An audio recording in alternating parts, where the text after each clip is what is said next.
All right, so Oop had a story about fucking Roadrunner email. We're gonna Yes, do we're gonna do this in our pre-stream vamp because I don't know if you've seen Cavo. We've got we've got like starting stream slides. We got an ending stream slide. We got a changing game Damn. slide, and they're all the You Cruelty Squad screenshot with chiller font over it. you motherfuckers beat me to it. I've got my wife working in the sweatshop cooking me up those same screens.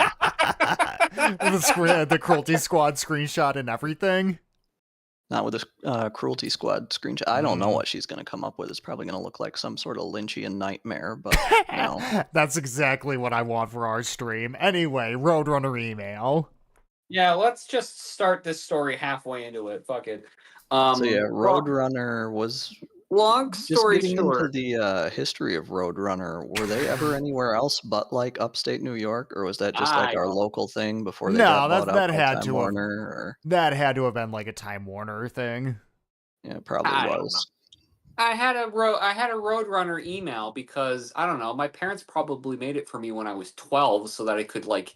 I don't know actually how I got that email, but I mostly just used it as a spam email. So like, I don't know, if I went to a fucking FYE and they wanted to put me on a mailing list for whatever, I would just use that email because I never actually looked at it. But I made the fucking mistake of attaching my Twitch account to that email, and Twitch has this really fucking annoying thing where you can't actually like you can't switch the email without sending a confirmation to that email that you want to switch it. So when Roadrunner got yeeted into the ether, and I lost access to that email, I suddenly had no way to change the email that's attached to my Twitch account. So I just deleted the Twitch account because I was like, I don't want to fucking lose access to this because I had money in. I had people I was giving subscription money to. I deleted my Twitch account for other reasons, but fun fact: the Discord that I'm using right now, I think I also use that Roadrunner too. Oh which boy! Means that if I ever get now, I don't pay for Discord, so if I ever needed to, I would just make a new Discord account with my active email. That's not a big deal, and I just send friend requests to both of you. But I like immediately deleted the Twitch because I was like, I don't want to fucking not be able to cancel these subscriptions if I need to. So that's my Roadrunner story. That was what you decided you thought was such a big fucking story. We needed to start the stream.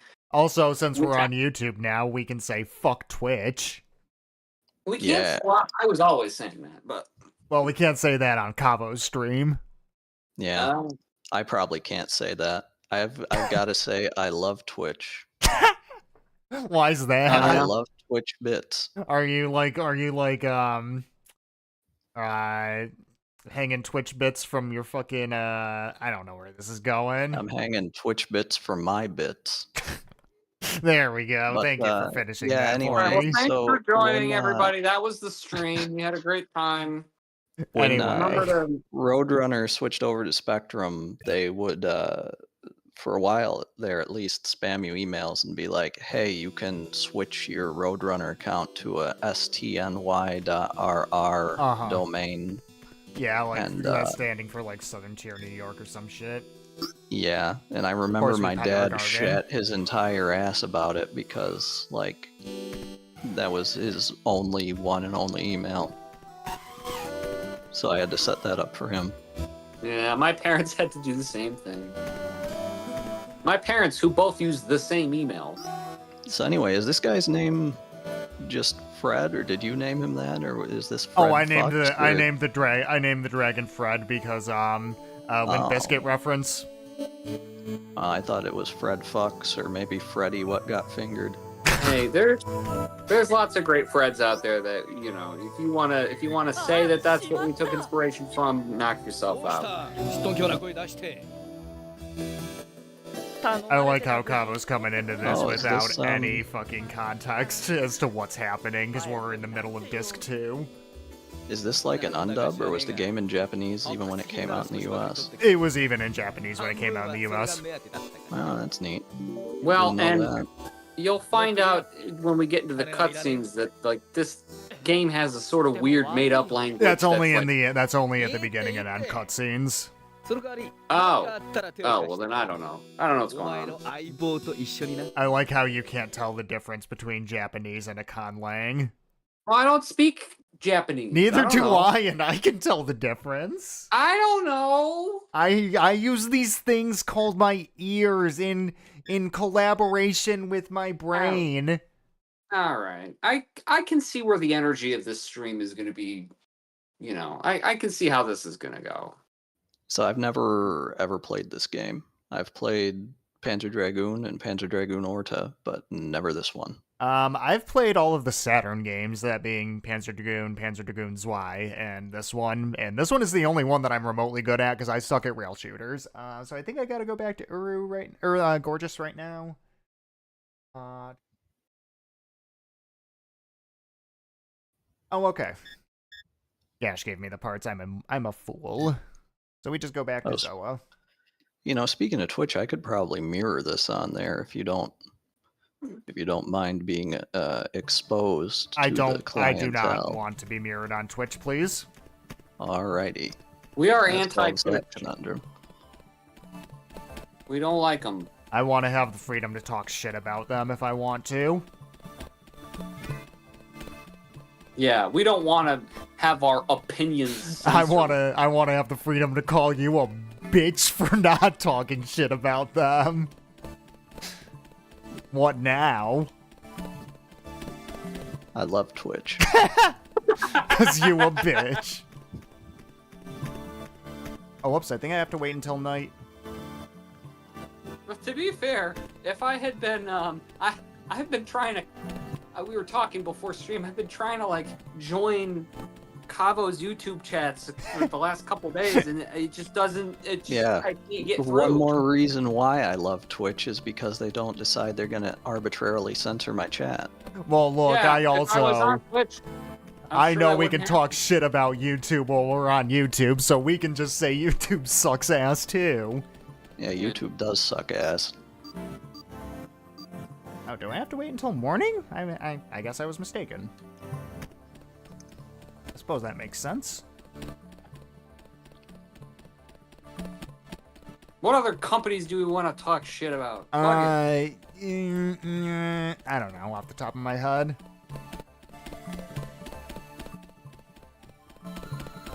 Well, there you go. I guess all other companies are great. Amazing. It's just YouTube and Twitch are the only bad ones. Yep. All hail our corporate overlords. There's a lot of shit I can complain about, but not much shit I can complain about without getting in trouble. Well, this is a game that loves corporations. Oh yeah. I guess we should update cue Cavo in on what the story is. Yes, Nah, we'll just let you figure it out. There's this guy. His name is Crayman. Okay. Crayman. Crayman. His name is Crayman, and he loves murdering everyone. He just shows up on your planet, and he kills all the people on the planet and destroys the planet. And we used to be in his crew, but then we got kicked out because we were too normal. And then we got a dragon, and now we're just kind of trying to, I don't know. There's some waifu. We're trying to get with our waifu. She's got weird hair. She kind of looks like if Jessie from Pokemon was goth a little bit. I don't know what this guy's deal is. I don't know who he is. Have we met him? Yes. You're paying such good attention. Look, I have already established that every single character in this game looks like Benito Mussolini when he got his face kicked in by after he died, okay? This kinda looks like the sort of place you'd expect a Jar Jar Binks type character to hang out. A little bit, yeah. Oh, that would be amazing if he was in this game. But look, oh yeah, our character's named Edge, by the way. Edge. Yeah, that was not count. That's just what the game calls the character. But do you have any questions about the story? Does that give you enough to work with? Yeah, coming in midway to this game is a great idea. How do dragons fit into this whole thing? It's complicated, and since Are we're they doing a like, basically illiterate playthrough of this game, I don't think we're gonna actually find out. They like D&D dragons, or they have their own agenda, or Nah, they're like, I guess I can just say they're artificial constructs. That's something you find out later in this game. I mean, there's lots of other monsters. We've been fighting all kinds of weird, gross creatures that fly around in this area. has our dude even said a word this entire time? Yeah. Oh. Also, his leg is clipping through his pants. I think that's an emulator issue. Don't mind that. Saturn emulation is still not perfect.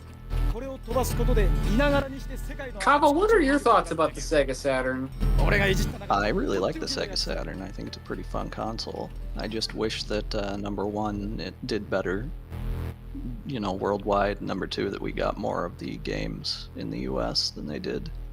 Yep, that's basically my thoughts. That's kind of how everyone feels about the Saturn, really. Saturn has a lot of cool role-playing games on it. Yeah, And a none lot of them cool got stuff. localized, so I wouldn't really be able to enjoy them. I know you got SMT Devil Summoner.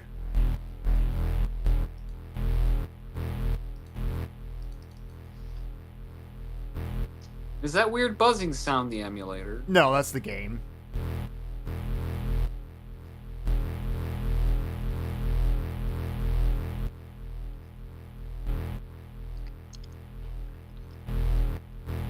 This is What an is angle. with this fucking Dutch angle?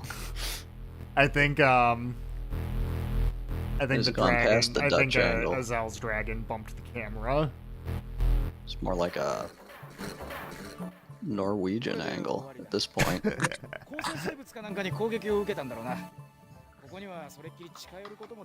Also, you can do this. Oh wait.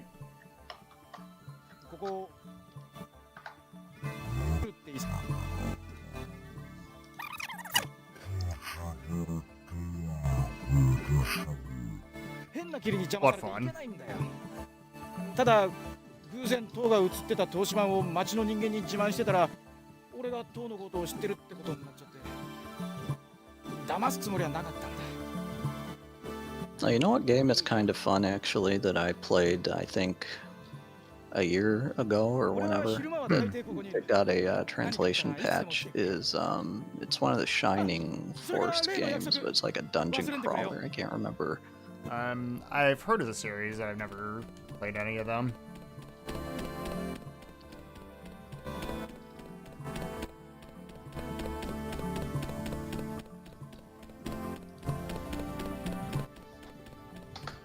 Alright, Didn't that so series start out on the Genesis? Yes, it did. Okay.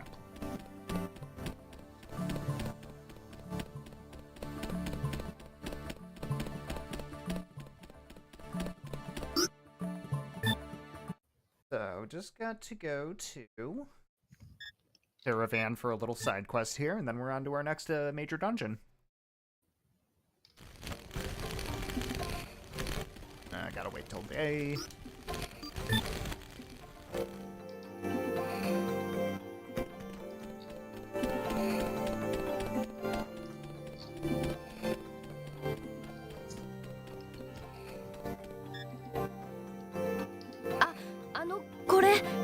I believe that's the girl that we talked to 50 million times inside the tent last time we played. This game has kind of a small thing where, in order to do some subquests, you just have to talk to a character 50 million times for some reason, and just have them repeat their dialogue a bunch. It's one of the few big flaws in this game, in my opinion. That's okay, because while we're doing that, it makes for natural opportunities for us to vamp and talk about, you know, very interesting topics. So anyway, she gave me the Palmer amulet, which as the walkthrough says, is a unique item in that it actually doesn't do anything. Wow.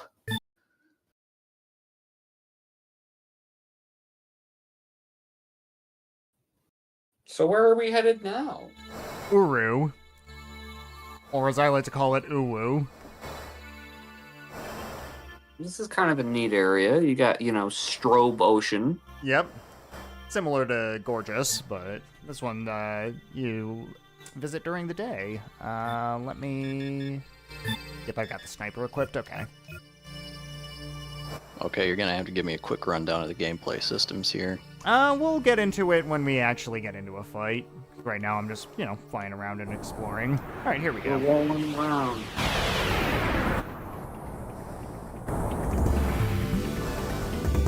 So, anyway, Right? a lot of your information is going to be on the bottom of the screen here. So, first off, in the bottom right, you're going to see these 3 gauges. That's kind of like, ATB system from Final Fantasy sort of thing. Okay, so those are your actions then? Yep. And at the bottom, we've got where I am positioned in relation to the enemies. So let's say I back out and hit right here. That moves me to the right. Let's go back to the safe zone, which is marked by green. Of course, the red is a particularly unsafe zone. Now, I'm using my gun attack right now. You have 2 attacks bound to A and B. The gun attack is A. Your dragon's lasers are B. You can also pause the game to use berserk attacks, which are similar to spells in other RPGs, and you can also use items. So anyway, the way to defeat these guys, you just gotta kill the queen and they'll scatter. Great fight. Gameplay isn't particularly difficult. It doesn't get much more complicated than that. There are status effects that haven't come into play yet, but... Do you ever get a party? Or is Nope. it just you and the dragon the whole time? Just you and the Dargon. Just us and Fred. We keep rolling. What we do. Well, this doesn't look like it's annoying at all. Only slightly. You only really have to deal with it with these enemy types.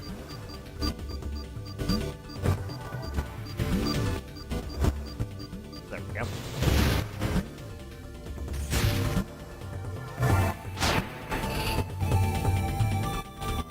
And also, there's a mechanic where...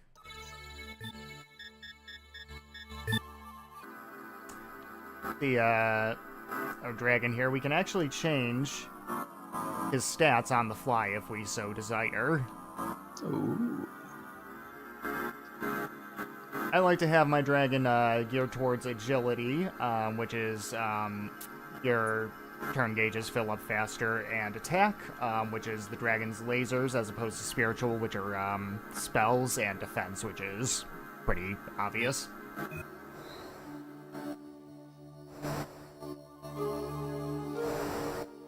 Yeah, you can also change your form in the middle of a battle, but there's not really much point to doing that.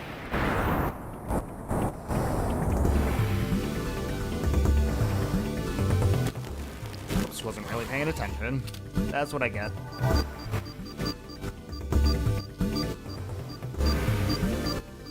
There you go.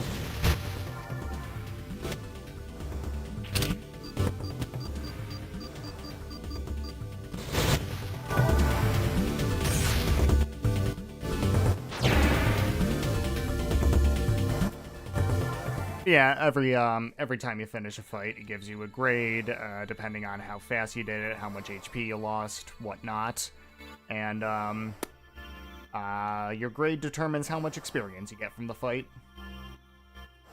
That also applies for boss fights.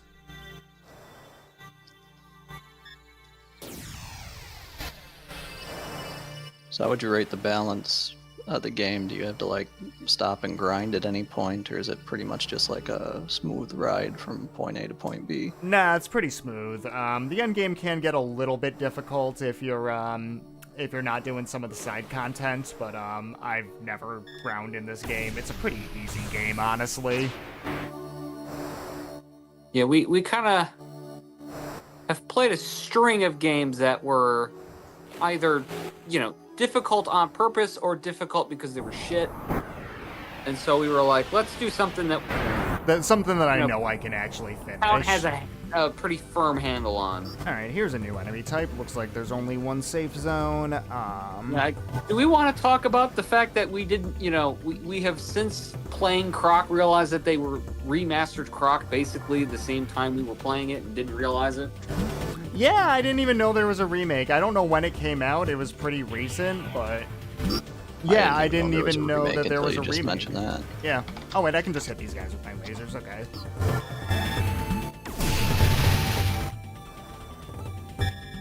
Yeah, there was apparently a remake, which why? Honestly, there's really not much. Well, of a point it was to a remaster. Remaster. That's remastering. right. Like a remake might have been a good idea because you could actually change the game.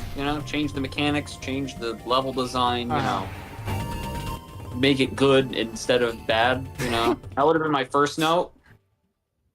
But I mean, at that point, why are you even bothering to do anything with Croc? You know what I mean? The problem with Croc really is that it's he's a cute little guy, but there's really it's just a platformer. And it's not it's just in gameplay wise, it's just kind of the definition of a mediocre 3D platformer.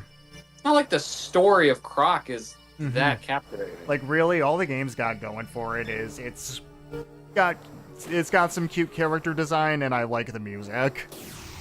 There are tons of mascot platformers that I just never played, and Croc is one of them. You're not missing. There might be a reason for it. Oh wait, what's over here? Marking something out. Oh, it's just the whale that I already interacted with. There's a pretty. There's a pretty what? Oh, there's a pretty steady arc. I think we played it 3 streams. 2.5. Well, so the first stream we're like, this game's pretty cute. It's got some issues, but this isn't so bad. And then the second one ended with you getting so pissed off you had to stop stream. Yeah. And then the third one we gave up halfway through and started playing something else. Yeah, we started playing Wipeout 2, which was much more I fun. can't fault you for that. I saw you've been playing Ballistic NG quite a bit lately. Yes, I have. I'm working on the 100%. Oh, nice. I'm waiting for them to finish the 2080 campaign. That patch is coming out soon. That ought to be fun. Yeah, because I prefer the modern physics in that game. The, what the fuck is it called? The Aster League? I don't know what that is. I haven't played that game in quite a while. The small vehicle class campaign. Oh, yeah. That shit takes forever and a half, and it's piss easy. Honestly, that shit is so long that it almost made me rethink going for the 100%. But I figured I did it for Omega Collection. I can do it for this. I have gotten very close to 100%ing at least Wipeout HD on the highest difficulty, but there's just a few events that are a little difficult for me. Racing games in VR are hella cool.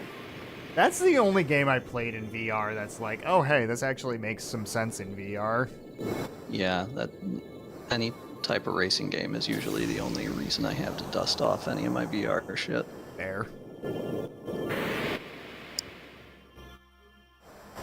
Speaking of which, there's a new Tokyo Extreme Racer I'm probably going to be playing through on stream, at least once it's out of early access.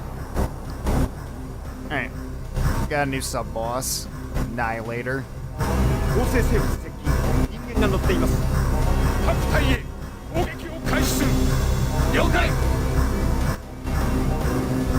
Alright, so we just gotta watch the cannon here, and when it goes to me, we can do stuff.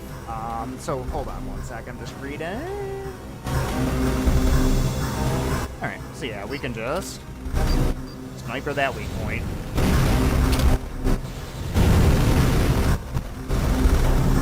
Well, that seems effective. Yeah, this is one of the best guns in the game because it does double damage to weak points.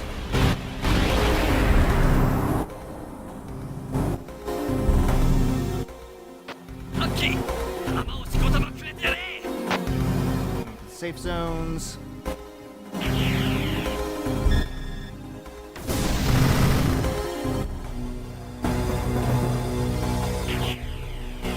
doesn't seem like the lasers are gonna do much from the front. Oh, wait. They will from the back, though. Yeah, baby.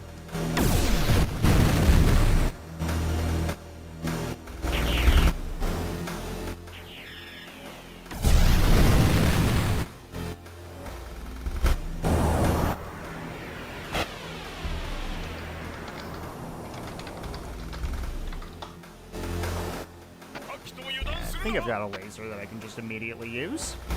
That's correct. I'm just admiring the skybox in this stage. What, the endless water or the actual skybox? The endless clouds.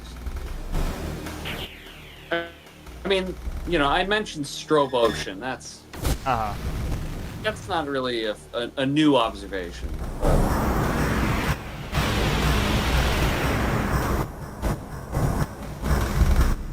I find visuals like this very charming. Yeah, I like, you can't really say that it's good, but the Saturn 3D stuff is just so vibey, man. Whoops. Ah, it actually got me. Decent amount of damage, but...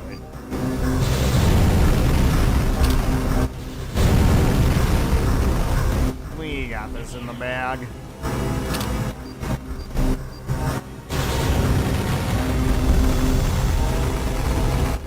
Goodbye. It was only a grate, but that's okay. Still a shit ton of experience. And a couple new spells.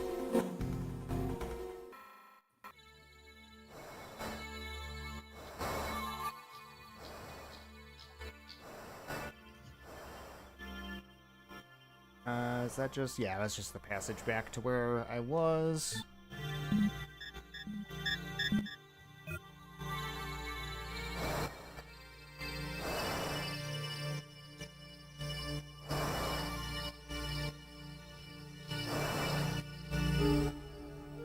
Yeah, if you like the vibiness of early 3D games, this game does it for you, at least in my opinion.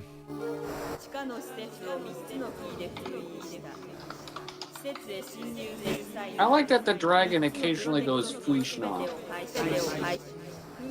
Dragon noises are one of my favorite things about this game. Yeah, this is a little trippy with all the voices.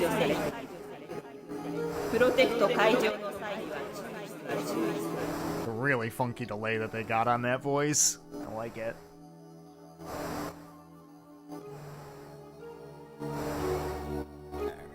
Alrighty.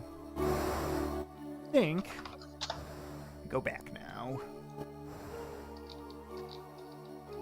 Hold on 1 second. This part does get a little bit confusing, but I gotta go back. Alrighty.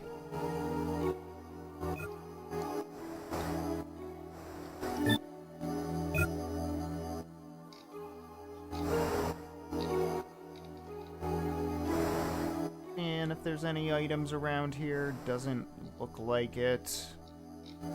It's not in the immediate area. So, let's just go back to Sunken Southern Ruins, because that seems to be where we need to go next. I'll not bother saving right now. Still can't get in there, okay. Whoa, whoa, okay. Yeah, Air Dragon can kind of get bonked around on geometry a little bit.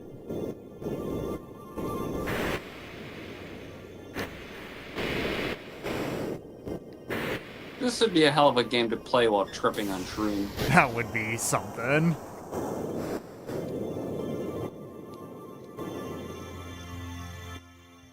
It's funny you mentioned Wipeout. There are moments when you go through those little underground areas that feel a little Wipeout-y. A little bit.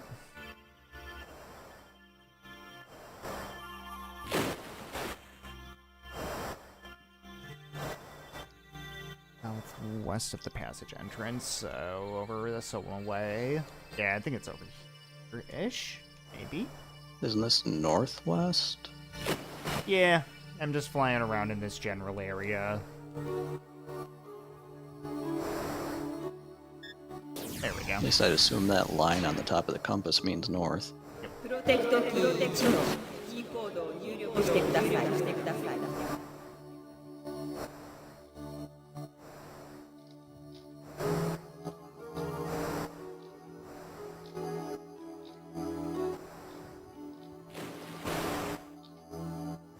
Wait, what? Did I do something out of order here? I think I might have. プロ Yeah. Okay, I think I'm just an idiot. That's okay, we can vibe in this area a little bit.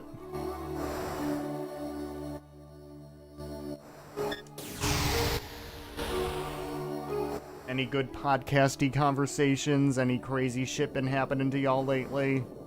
I had a thought this morning. Uh-huh. Just the one? I think that it's a thought that may mean I need to be institutionalized. Oh, okay. So I was having my coffee this morning at Starbucks, and I was thinking about, this is not like, recent news in the sense that, like, and that didn't happen today or anything, but, like, the Pope died recently. We all know that. The Pope died. Mm-hmm. And so they're going to have to pick a new Pope. And so they're going to have to do a conclave thing where they're going to get all the people, all the fucking Vatican people together, and they're going to look at, like, the different Pope candidates, and they'll vote on the Pope and whatever.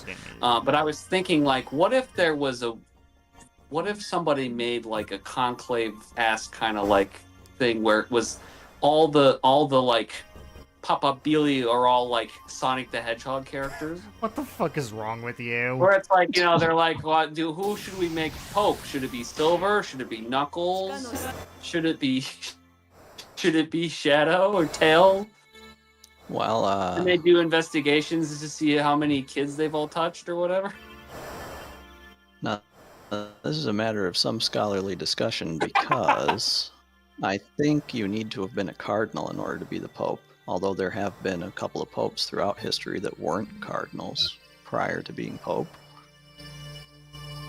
I mean, they're elected by the Vatican, so I mean, I guess, like, maybe it's one of those things where, like, it's like, you're less likely to get elected if you're not a cardinal. I don't know. I'm not Catholic. I've never been a Catholic.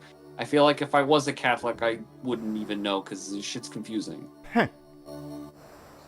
But You can say Oh, that I again. think this is where I needed to go. Yeah.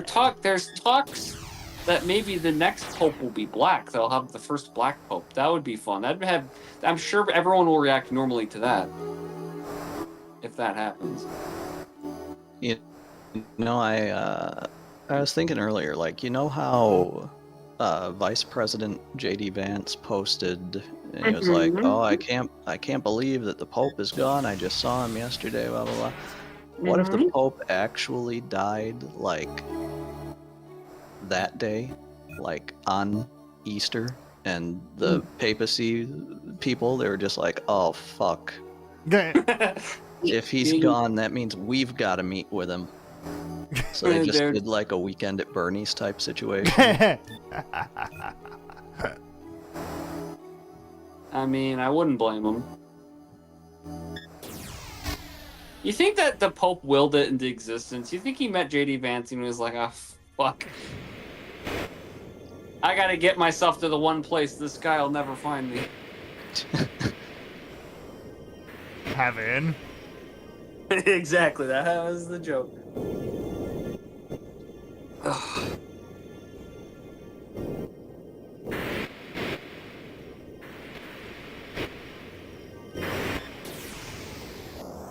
Do you think that Pope Francis approved of the Sega Saturn? Probably not. No. No? Why not? And Pope Francis had a couple of kind of humdingers in his time. There's one that I was thinking about that was I don't know, there's an old dude I know, and he got set off about something the Pope said about COVID, which, to be fair, if I could remember, it was probably kind of ridiculous, but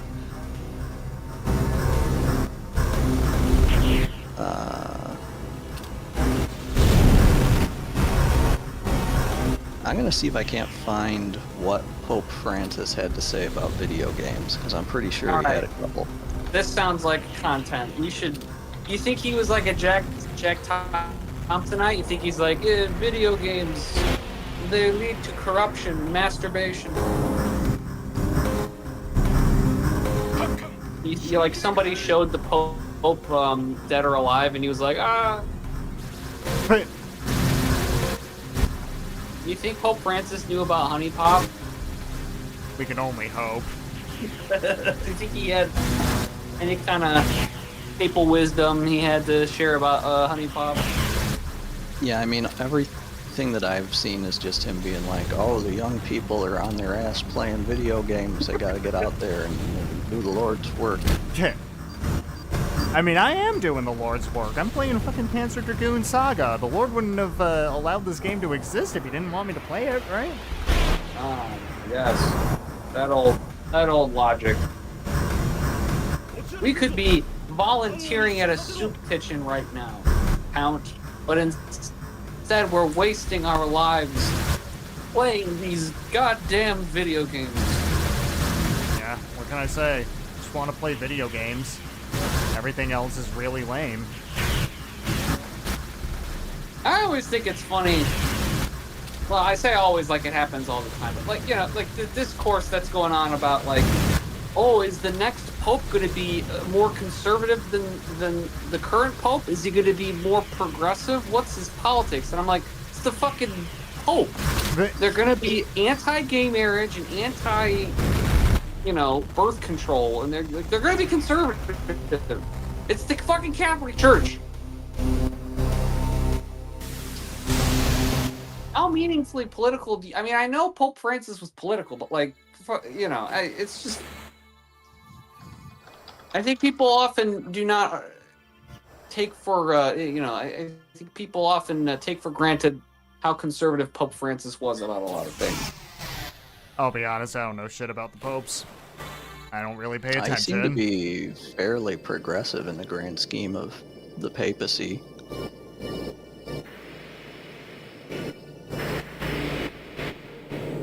Well, yeah, in the context of the Vatican, I guess is my point. That's not like, you know, I don't think, you know, I was not really expecting to ever see Pope Francis walking around with one of the pussy hats on his head. No, but I hope the next guy will do that. Sounds hilarious. That would be quite amusing. Can you imagine the shitstorm that would cause?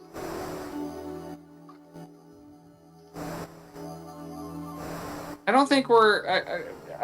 I'm holding my breath for, you know, communist Pope, comrade Pope. I don't think we're getting comrade Pope this year. Not this year.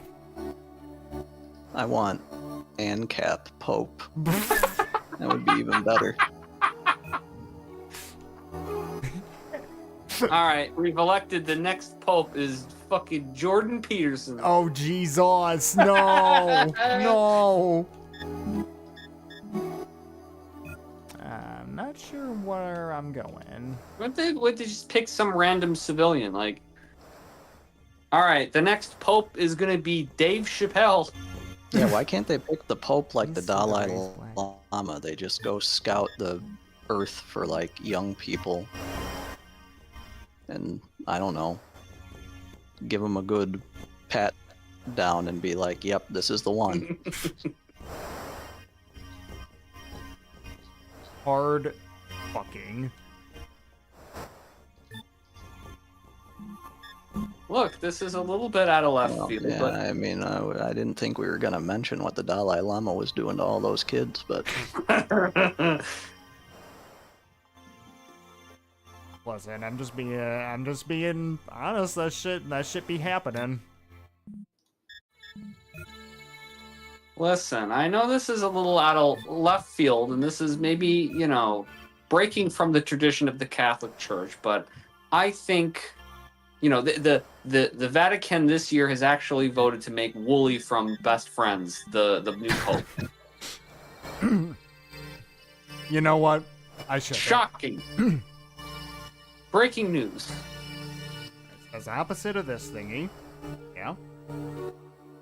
Or did I just forget to do something? I think I forgot to do something again. I might just be, like, really fucking stupid today. I think I'm just really fucking stupid today. Oh my goodness, that's what I get for trying to play video games when I know my brain is not fucking functioning. I think they should announce a Jewish pope. Why? Well, let's not be hasty here. I think. What if they were like, the new pope? It's going to be Jerry Seinfeld. Okay, maybe I would be down for that. What's the deal with the pope? What's the deal? Listen, I got some complaints. Here's a.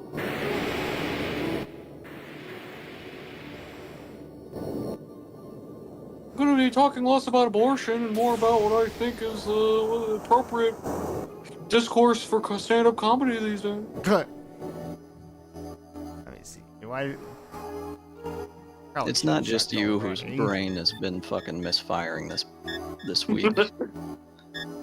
I Yeah, told still you my have fucking Protect K1. stomach's I'm been a on the fucking moron. fritz, but yeah, so on Tuesday I woke up and I had a migraine and I was like, oh fuck, I'm not gonna feel like doing much anything today. I don't wanna like cook or anything. But then Hermione was like, well, I've got this package that I need you to deliver to the post office, and the post office near where we live is out in the middle of the fucking actual Deliverance country. You drive out there, you hear the fucking banjo playing in the distance. That's actually the So I- postman. So I suited myself up, I went out, and because I didn't want to, cook anything at home, I decided we would stop by the, like the working class Taiwanese cafeteria that's like attached to one of the grocery stores here, and get, my wife calls it the inflation resistant bento box. And they had like this mala chicken, and I couldn't say no, and I should have said no, because for the past few days it's felt like I ate an entire fucking barrel of U.S. military surplus napalm.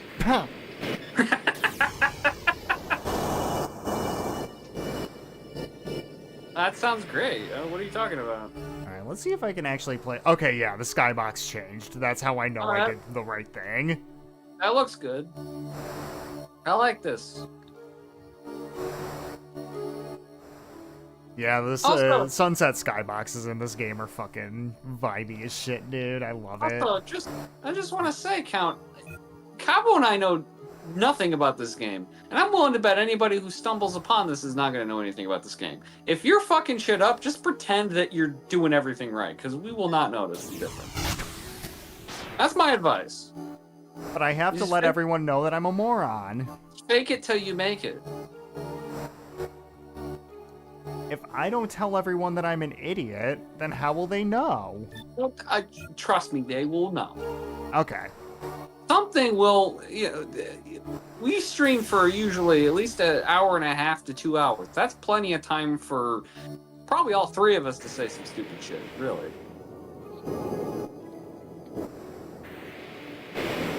No, still can't go in there, I don't think. Nope. In my experience, already- the people who like stumble upon my streams are people who are like really heavily invested already in the game that I'm playing. Well, who's really heavily invested in Panzer Dragoon Saga other than myself and maybe Matt McMuscles? Also, Cavo, when you do a stream, you title the stream the name of the game you're playing. Yeah, Whereas- I call my stream shit like Pants We Dargon. call our streams Or my Pants crock is much Dargon. bigger than yours. Well, do you update the game Yes. in YouTube settings? Okay, I'm guessing that's probably how most people would find it. Well, I don't know. People don't really watch YouTube streams in my experience. All right, fine. We'll engage with the hypothetical that somebody has jumped in chat who is a big expert on this game. Just gaslight them. Just pretend they're the ones that don't know how to play the game. Okay, good idea. Be like, this is what I'm supposed to do. If they start talking shit in the chat, number one, as we've established, you might not see it because YouTube's bad. True. But if you do see it, just pretend that just pretend they don't know. Be like, actually, we're doing we're doing a specific threat that only real gamers know about. Ah, yeah. It's called RNG manipulation, you fucking moron. Yeah, duh.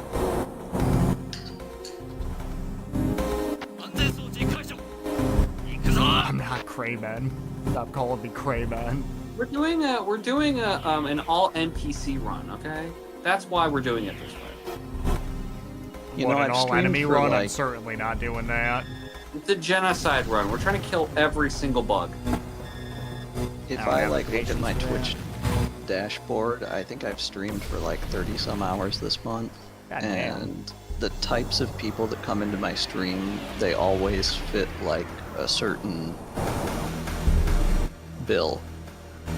I've only ever had like one or two dudes come in who are just gonna be cool, talk about the game, you know, share some wisdom.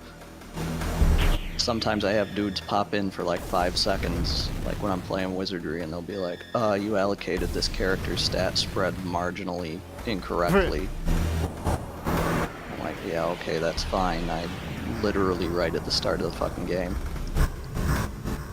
Well, half the time when I see anyone fucking in your stream, like in the chat replay and stuff, it's always like people By my asking you to fucking join them, fan or like add them on Discord and shit.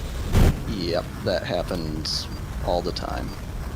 It's like, what are they fucking trying to scam you with? Because I know it can't, like...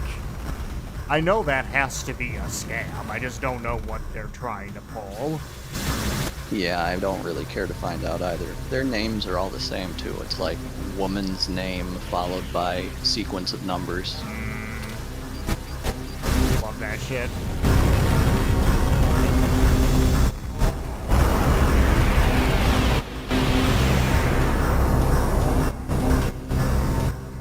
Some pussy in bio shit.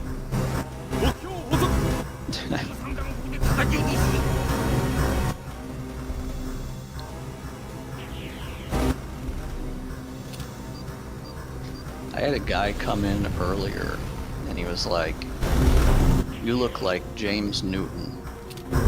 I don't know Like, who that is. Who the fuck is James Newton? He's like, it's a cartoon character.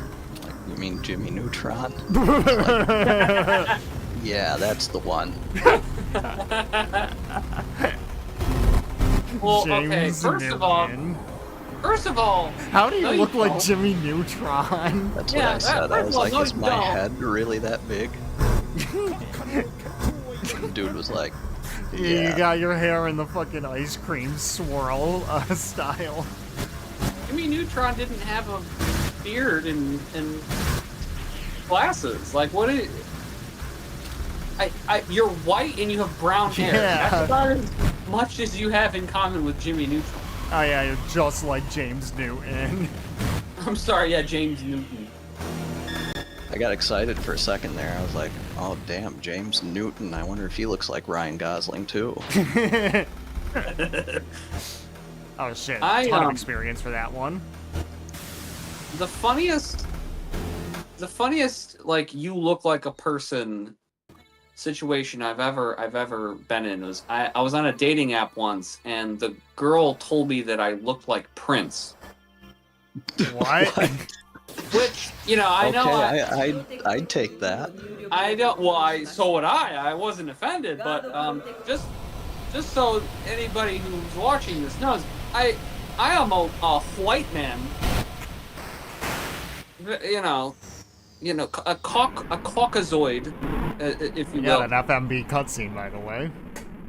So, you know, I was a little surprised by the Prince comparison.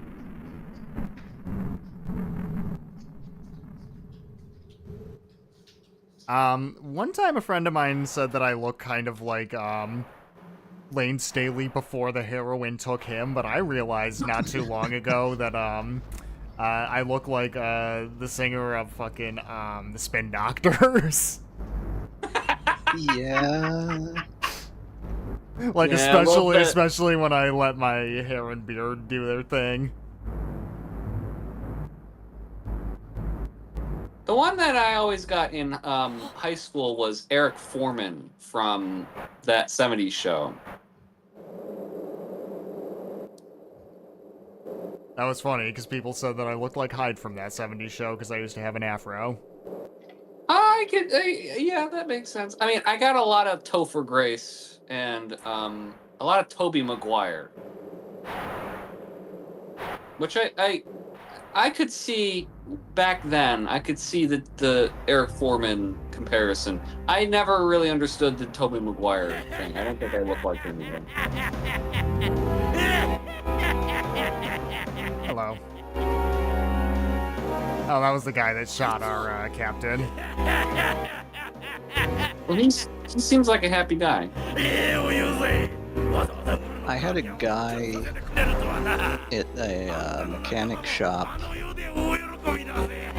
come in, and he was a customer, and I was just kind of hanging out. It's my dad's buddy's shop, and he's like, "Hey, do you know who Michael Bowman is?" I'm like, "No." He's like, "He's an actor. He's in Me, Myself, and Irene with Jim Carrey." I'm like, "All right." He's like, "Well, anyway, I want you to know you look like him." I'm like, "I do?" And I come home and I Google Michael Bowman, and the dude is an albino.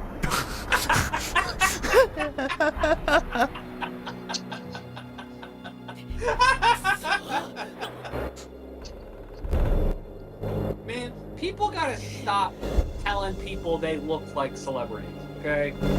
Well, I people's, like, remember quite a face while memory ago. really that bad? I remember quite a while ago, Oob, you mentioned to me that Paul Dano kind of looked like Cavo, and at least at that point in our lives, yeah, he did kind of look like him. So basically, The with other this one boss, I had people say about me is Dana Carvey. oh goodness, I don't see No, I'll that. stand by the Paul Dano thing. I think that's especially like, you know, this was when we were in high school, and like my frame of reference was like Paul Dano in like Little Miss Sunshine and There Will Be Blood. It was a very Cavo coded, at least typically. Oh, that does huge fucking damage. Of course, my corollary, my allegory to your Prince comment was my mother-in-law being like, "Oh yeah, he looks like Ryan Gosling." Hell yeah! Yeah, neither is kind of necessary here. I've had a handful of people tell me I look like Cillian Murphy, and I'll take that. You know, I feel like that's kind of like the Chinese person equivalent of like a white person going to China and being like, everybody looks like Jackie Chan. Everybody looks like Jackie Chan, says the white dude who's the only Chinese person he knows is Jackie Chan.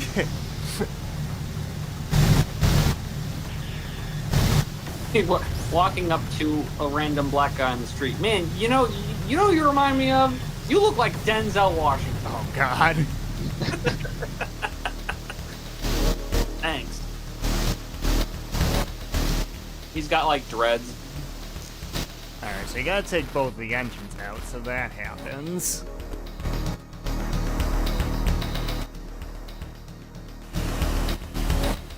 I sent this to Count this morning. So Anthony Fantano, he occasionally has like guest reviewers come in and like put the flannel shirt on and do a review for something. And the I don't know what her name is, but he just had a black woman do a review on his channel with like the flannel on, and so like, you know, she's wearing Anthony's clothes, but it's like a black woman with a septum piercing. And someone in the comments said, and That's not melon. That's melanin. And I fucking lost my shit. Yuck, yuck. All right, he actually hit me with a status condition, so I'm going to go into my item list and use this free action here that will fix that. There's a lot of people congratulating him on his transition. A lot of people being like, as soon as you said melon, I thought you were going somewhere else with that. Facade. Oh, well, facade would be even better than where I thought it was going. I was about ready to have to type up my whole... No! I've distanced myself from Oob and Droob in light of recent allegations on Twitter. No, it was a good joke. It was a good joke. So yeah, I like that. Normally, he's trying to stop you in place so you can't move out of the way of this attack once he sends those things out. But since I used an item to cure the stop condition, I'm good. You know, because they call him the melon, because he's fucking bald.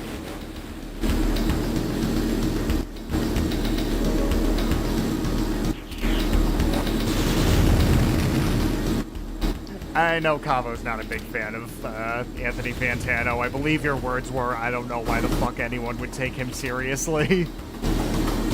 I mean, I guess I just don't really get the point of a music reviewer. I do, but I don't.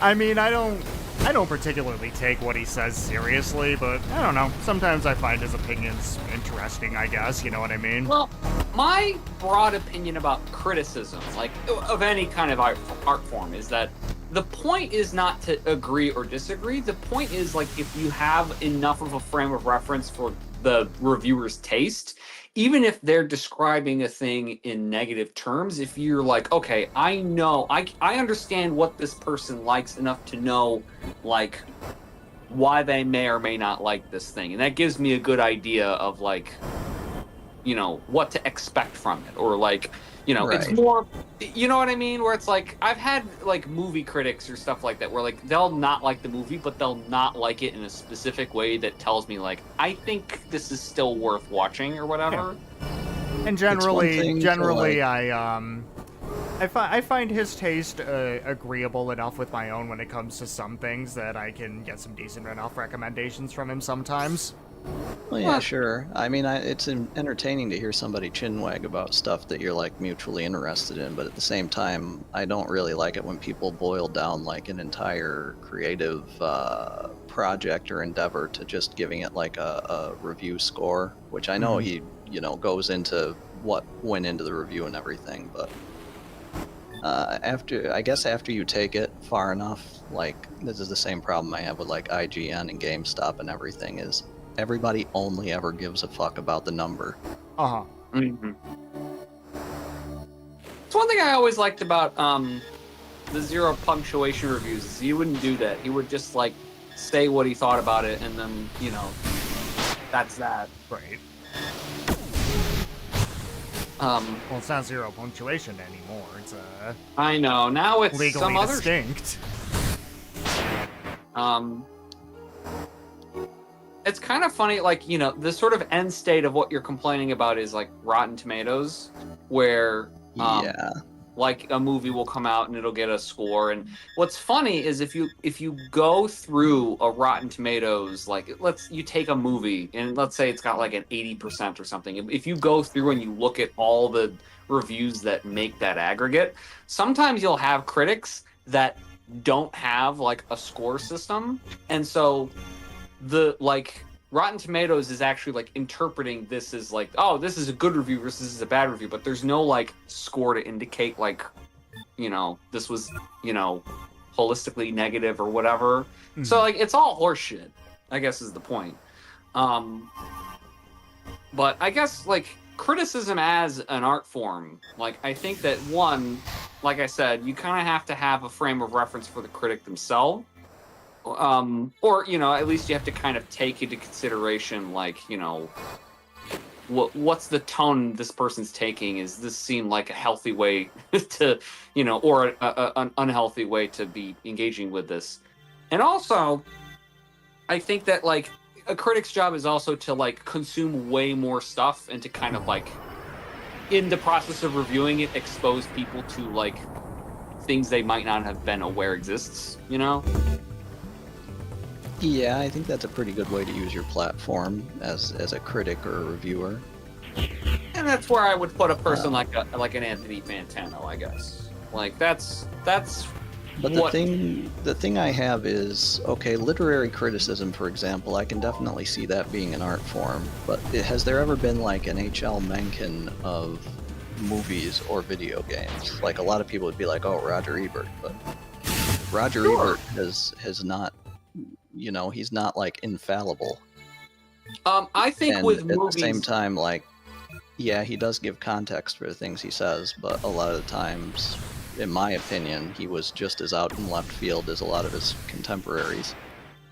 there are lots of very influential movie critics who kind of get into more broader, like, you know, like theory about film. Like, you know, you have your like Andrew Sarases and your Pauline Kaels and people who really introduce the idea of like, you know, I'm giving my opinion, but I'm also I have like theories about how we should view movies, period, and like in the same way that like literary critics do. I will push back on the movie criticism. There's lots of good movie criticism throughout the history of like. Okay, I'm sure there is. I'm not a movie guy, but for video games, I'm very much a video game guy, and I can't think of a single video game critic who is like Well, There's a few that I the apex of what criticism can be in the same, you know, vein as literary criticism.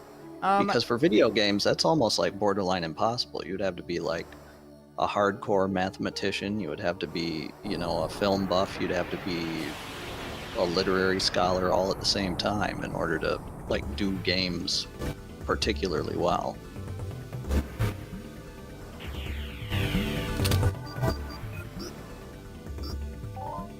you sounded like you wanted to say something about that. I don't know. It was kind of a non-point.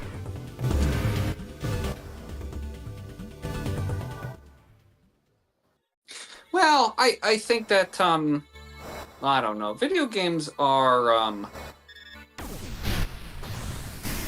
video games are video games. No, well, it kind of just makes me think of when we went on that whole thing where I pulled up the Wikipedia list of all like the great games considered the greatest of all time, where you know, I think part of yeah, it's with video games particularly, it's still a relatively young art form, so it's kind of hard to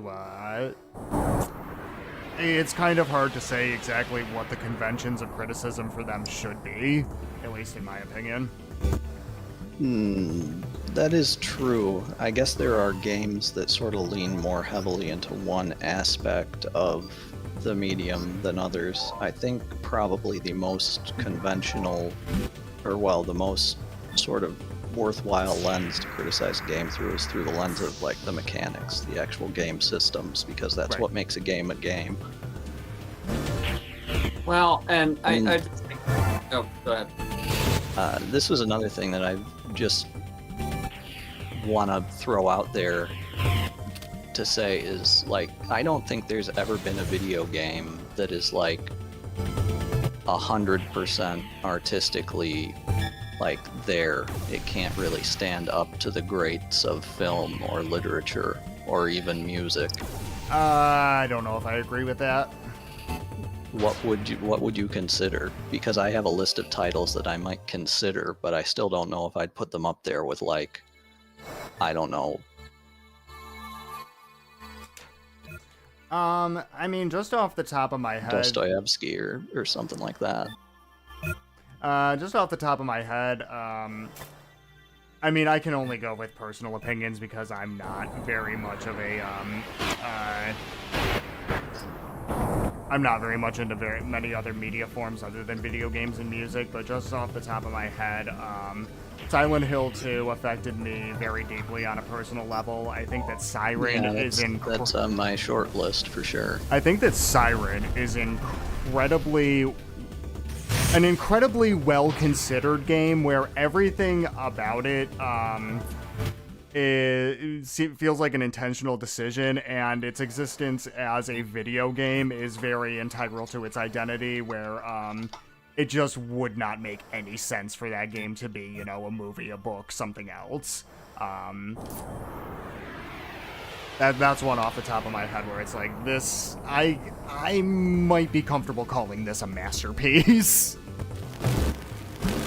I still think that Silent Hill 2 could have been effective as like a television show or like an episodic format. Right, I'm talking about example, or like Siren a movie. here. Siren, I am not familiar enough with. I'm still meaning to go back and watch the streams, but Siren utilizes the fact that it's a video game. Yes.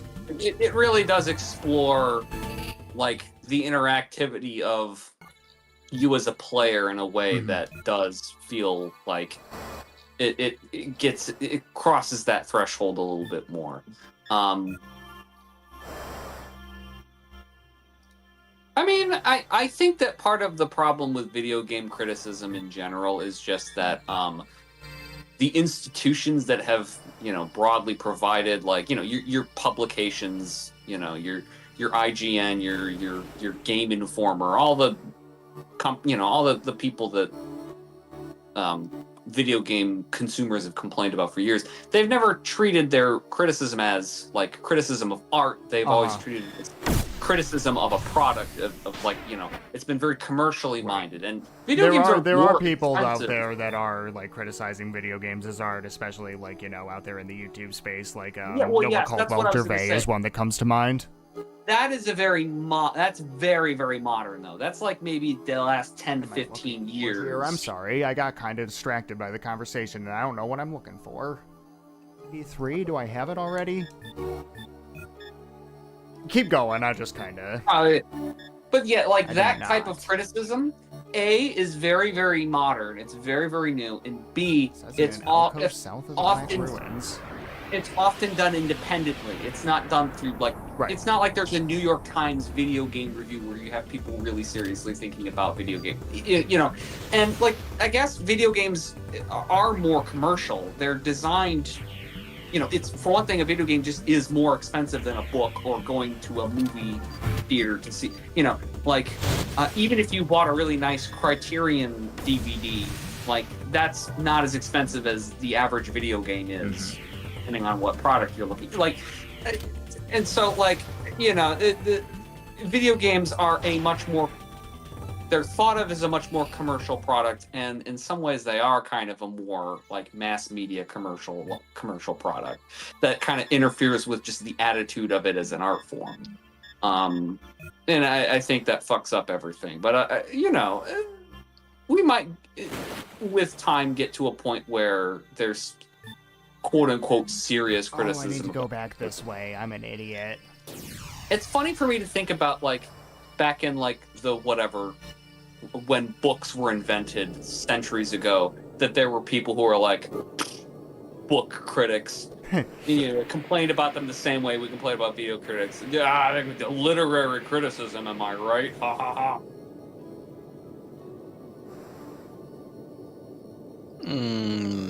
I think if you ever like seriously interface with any of like the great literary critics' work, When you would have their Harold Bloom.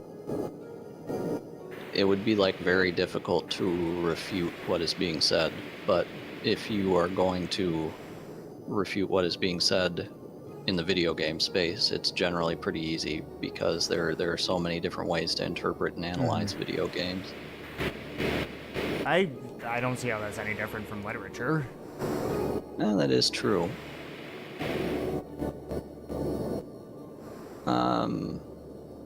There was a point that I wanted to make too that's kind of tangential, but I feel like the West kind of sees it as a dichotomy of a game can either pursue being a commercial product or it can pursue being this artistic, I don't want to say statement piece, but like it can, you know, pursue being high art. Right. And those are kind of like in conflict with one another. But over in Japan, I feel like it's sort of a little bit different because like when you read interviews with Japanese devs, especially from like back in the 90s in like the arcade scene, they I don't know how I quite want to encapsulate this, but it's sort of a different way of thinking. Like, yeah, they are after the player's money, but it's like so competitive over there. How are you going to get the player to spend their money, you know? Mm-hmm. You're going to want to give them an experience that they can't get anywhere else. You're going to want an experience that hooks them, that moves them. And Well, I mean, think that's a lot not of the like that's the more the thing is that's not the only way to get someone's money at an arcade, and people definitely know that. Well, No, and right, like you sure. know, people are trying to get your money when they make movies and books. You know, but I get what you're saying. Where like there's the sort of you know the axiom that there is no apolitical art. That all art, regardless of whether even if it's attempting to be apolitical, that being apolitical is a political expression. And I think that anything that involves human creativity is an art form. And that would I would include video games because there's obviously creativity that goes. Look at this game. Look at this shit we're looking at right now. This is something that people made, and they didn't make it, you know, just kind of flailing randomly at a keyboard. Yeah. Like decisions were made to make this green and black and orange, you know, and to like. Yeah, from what I know about this game's development is it was pretty fucking brutal. To an extent, yes. Some of that was slightly exaggerated. Like, there's a rumor that, like... Didn't one of the guys demonetize himself that worked on this? I believe so, but it wasn't because of like this game. 100% Right. related to this. I feel like that's like one of the urban legend type things I always hear brought up Like whenever this game. I believe two people definitely did die. Like in the two of the developers on this game did die while making it. That much is true, I believe. Yeah, well, nobody YouTubes themselves because of X thing. There's always like lots of things. It's always like a compounding set of circumstances. Yeah, point is, definitely troubled development on this game. That much can't be denied. Doesn't mean it's not art. Like, you know, fucking Star Wars had all kinds of problems. You know, Apocalypse Now had all kinds of, like, troubled development issues. You know, there's tons of stories of, like, you know, movies being made with, like, crazy shit going on that makes it difficult. Like, I don't know. My point is that I would consider this game that we're playing, Pants Dargon, I would consider this a work of art. Hell yeah. Oh yeah, for sure. And I think, you know, we can sort of romanticize the idea of like, I'm reading my my Kundera book, and this is obviously a work of fine art. But it's like, you know, Harry Potter fucking exists. There's all kinds of, you go to the bookstore, there's all kinds of, you know, things that are like made just to kind of like make money that are not, you know, quote unquote good quality, but they're still like part of the art form.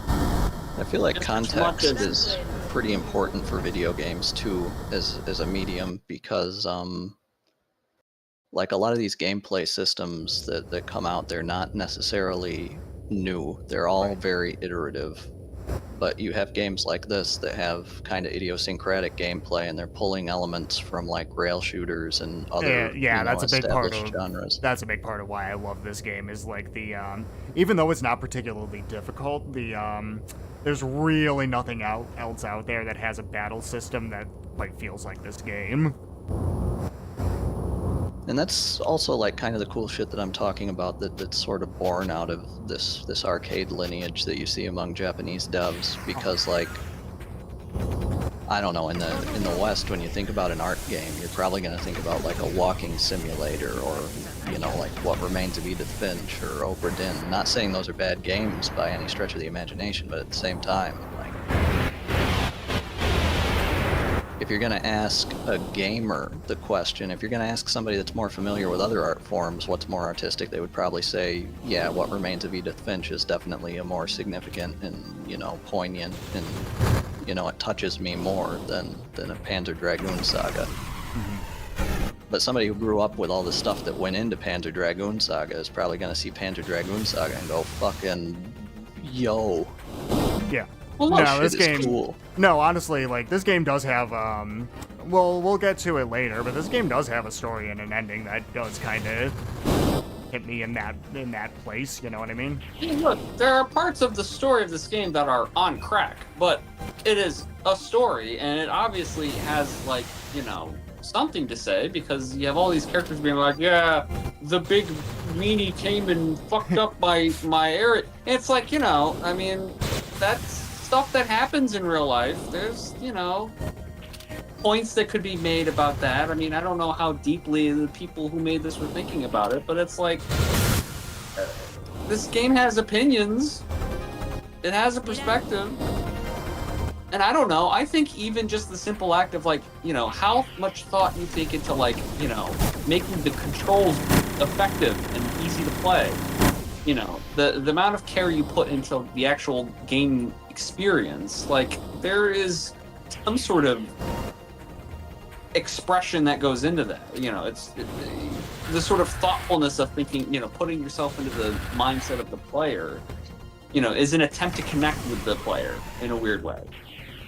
I don't know if that makes sense. Now we're getting into, like, game design philosophy, but this is another thing that I think fairly often about, and it is player-focused design inherently harmful to the, I don't want to say artistic integrity, but even just like the mechanical integrity of your game? Or should you design a game to be like, okay, mechanics first, who cares how the player takes it? I mean, it depends on the artistic vision of the game. Yeah, I guess so. I think it does, because with a movie, you have to ask yourself the same question when it's like, okay, does the viewing audience understand what's happening from scene to scene? Or do we, you know, how much do we care about, like, you know, because there are some movies that are, like, weird and don't care about stuff like that. Yeah. But, like, you movies know, that are challenging to consume, movies that ask something of the audience. The audience has to invest something in order to get something out of the movie. Mm-hmm. It's the same sort of thing with certain games, I feel. And if you ask me, those types of games I find to be more rewarding than games that are like, hey, here's your 15th tutorial segment in a row, and it's a tutorial for the same exact, you know, FPS mechanic that has been around since Call of Duty, Modern Warfare. Mm-hmm.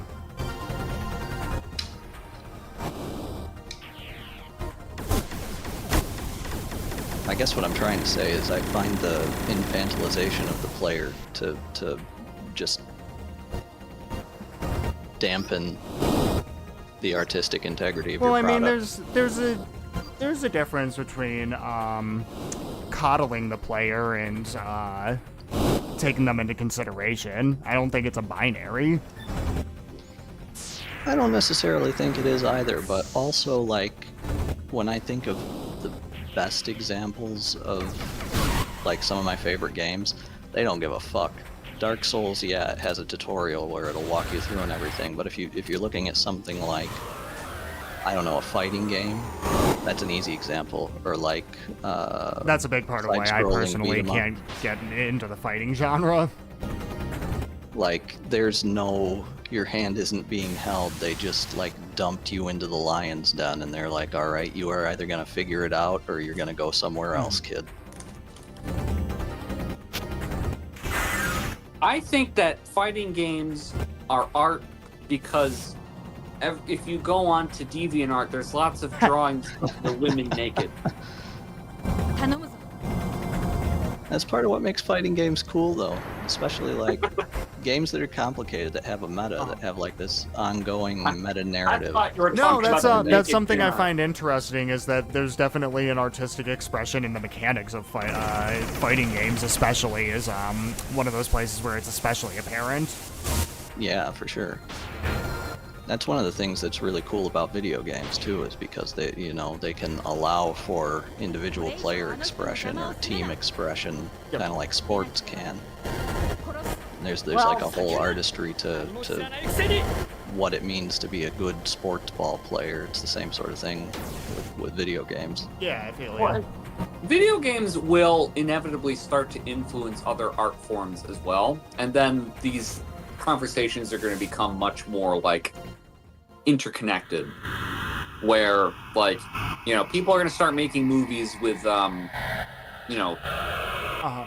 taking reference from video games, like whether it's a level or a character or something like that. I mean, obviously there's like movies that are adaptations of video games, and you know, I mean, this stuff is almost certainly already happening, but it'll become more like, you know, Yeah, I'd honestly like to see something like even like a David Cage game done with a less cynical approach to it. like people will. I guess what I mean is like yeah. people will start, like, I'm sure, like writing like you know, oh, I wrote this short story and I was kind of taking influence from the story of whatever Panzer Dragoon. You know, This one cutscene is so example fucking- that comes to mind of this is the Doom movie with Dwayne "The Rock" Johnson. Hell yeah. Now I'm not a film guy, but what I was a Doom fan, and I remember that movie came out in theaters on my birthday. So I went to see it, and they were always hyping up this first person, 7-minute first person, no cuts. It's one of the coolest shots, one of the most expensive shots.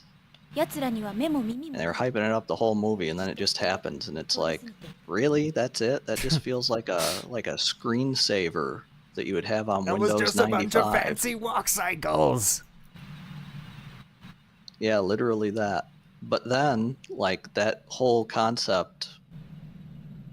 You guys know about the movie Hardcore Henry, right? I've Never heard of seen it personally. But I know, I've never seen it, but I know of it. Where it's shot from the perspective of the protagonist, yeah. And it takes a lot of cues from like video gamey stuff. Okay. And a lot of people that saw that movie were like, yeah, this kind of fucks. I think critics didn't like it because they probably didn't have the game-based context to understand it, but a lot of people were like, yeah, that's honestly, kind of it's something I kind of liked about the Silent Hill movie, at least the first one, was that it kind of evoked the feel of the games in certain ways. Like, the one thing that always stuck out to me about that movie was near the end where the main character is seen, like, studying a map of the hospital or something, like planning a route to run through it, and that's like, oh, yeah, if you've played Silent Hill, you fucking get that. Well, yeah, I mean, it's weird. We're like, the big problem that people have always cited with video game adaptations is that so many of those movies like resist the actual thing they're at. You know, they try to like deviate too much, which goes back to that idea of like, you know, video games are not considered an art form, and that is, it's sort of like the self-defeating thing where it's like, why aren't video games considered art? Because people don't consider them art. Yeah. You know, if Like if you just kind of treated it like a genuine thing to draw as a source material, you'll make a better movie. Even just something like this cutscene, you wouldn't get something like this in another art form because the lighting here is specifically made to work with these 3D models and this sort of dithering and pixelation on it. If it was if this was like a higher graphical fidelity, this lighting probably wouldn't work. This whole scene dressing would have to be changed and whatnot. You know what I mean? Yeah. Do you think I could use this stream as a dissertation at like Harvard?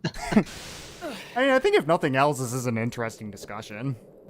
Okay, so you guys are, I'm just going to assume, big art scholars. Here's a question that's been on my mind for a little while, and I don't know if there's any necessarily scholarly consensus on it, but how indulgent could something possibly be and still be considered to be good art? Because when you look at, for example, movies, you have like The Godfather. People love The Godfather, but it's so melodramatic. It's a melodrama.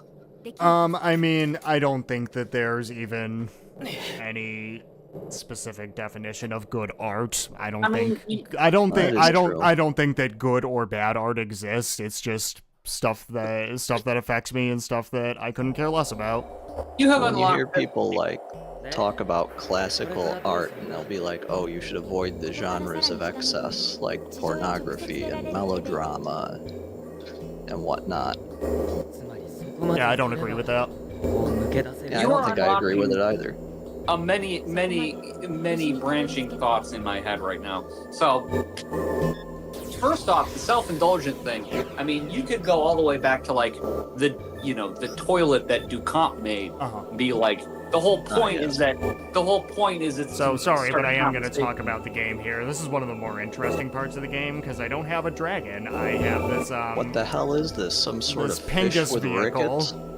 This Pingus Pingus vehicle. machine. I'm flying around with the girl who 現在偵察中 You know what? I think we should just go to our The ending streams. Schlongmobile. I think we should just go to our ending stream slide because I'm having a little trouble focusing on the game tonight. Clearly, I think I Wow, just the saved. I'm gonna do it again. The Schlongmobile really does have a particular ability.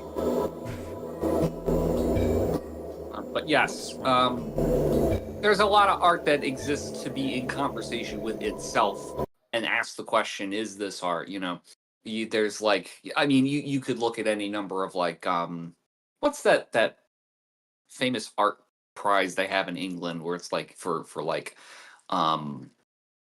where it's a very prestigious award. And one year they gave it to somebody who it was like an installation art piece where it was just a room and the light would turn on and off.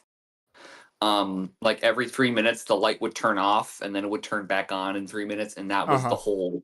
And the whole point was, it was like, is this art? You know, the light flickering on and off. And then you get into discussions like, you know, John Cage's 433. Mm-hmm. But like the Godfather thing's really interesting because the whole thing with the Godfather is that the book is trash. The book was considered like, it's based on a book that people I wasn't thought even was aware like, of that. well, yeah, the Godfather, the book that it's based off of, was like an airport thriller. It was not considered a good, like it was the book was not considered in any way high art. But what like the movie is, and a lot of people don't know this because it's been canonized for so long. What that movie was an experiment in, can we make a like classy movie out of this? Can we make something that is, you know, in conversation with the immigrant experience in America, and you know the way that like integrating into America corrupts, you know, in some respects, like engaging with the American experience involves some sort of like, you know, in order to succeed, because it's the whole point in The Godfather is that like they're criminals. Like so much of like, we don't like to acknowledge that like a lot of you know, people who you know, are several generations back. I am of Italian descent, so I am, you know, very aware of like, you know, my mother's side came from Sicily. Who knows what they were up to when they came here? Who knows? I don't know. Well, I know what my uncle was up to. But like, you know, like a lot of immigrants, in order to succeed in America, had to do, you know, be in the mafia or like engage in organized crime or to, you know, sell drugs or whatever, you know, all these things that we, you know, we don't like to. But like, you know, the Godfather is in conversation with a lot of that stuff, and the book is just like, you know, I've never read the book, but my understanding is that a lot of that stuff is not present in the book, or at least the way it's conveyed is not nearly as sophisticated as the movie. And so the Godfather is literally doing this thing of like, you know, is this more art than the book? Is the book like this level art and the movie's more art or whatever? But you also like the other branch is what you said about like you know, people being afraid of classics because they think it's going to be like stuffy, and like so much of classical art is just fucking perverted. Yep. And degenerate. Like, and I mean, like, there's the so much more classic accessible. Insane Clown Posse and Jack White track that points out that Mozart had a suite called Lick My Ass. Yeah. Yes, he did.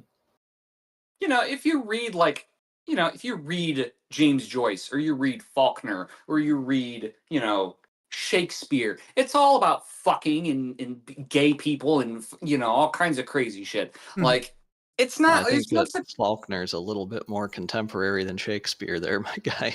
I'm just picking like, you know, what's stuff that's considered like, you know, the canon. you know, the sort of like stuff Well, that yeah, you read and as you're you trying to read can something sophisticated. you can definitely see. Okay, so I have a point to that. You can see as like the Western canon evolves that like every newer piece is built upon the context that came before. What you don't see is like, well, no, I mean what you do see is like, okay, so take for example like Penny Dreadfuls, like I don't know, Weird Tales magazine or sci-fi or like Conan the Barbarian, sword and sorcery stuff. Mhm. That stuff used to be like, oh, that is schlock, that is to be avoided. There's no, Right. anything here. And then that was refined over time. Well, of course, Tolkien was going on around the same time, maybe slightly after, like Howard. And now that stuff is part of the Western canon. But you still see there's like this, I don't know, sort of aversion to some of the melodramatic aspects. I guess the only thing that I could really draw a parallel to would be like soap operas. Mm-hmm. You probably see that cropping up more contemporarily, especially in Spanish language cinema. I just want to remind everyone here that the stream is called Pants Dargon. Yes. Thank you. That's very important. So I don't know. I was just kind of going off on a stream of consciousness thing. I don't You're really, good. I kind of lost the discussion. I'm not gonna lie. That's all right. We can. I wasn't organizing my thoughts in any sort of coherent manner. I think if you asked me to, I'd be in trouble. That's probably a good sign that is a time to end stream here. It's one of those types of streams. It's one of those types of streams. Hey, what's wrong with waxing philosophical every once in a while? I have no problem with being a pretentious, hoity-toity philosophical. I prefer waxing philosophical to waxing my other bits, let me tell you, gentlemen. Yeah, I'd prefer philosophy over a backsack and crack. Anyway, that was Duke Nukem art. That was ostensibly Panzer Dragoon Saga for today. Is Triggerman art? Well, what a time for my wife. What a time for my wife to walk into the room right when I'm talking about waxing my bit. Oh, Jesus. Is Extreme Paint Brawl art? Okay, we're done.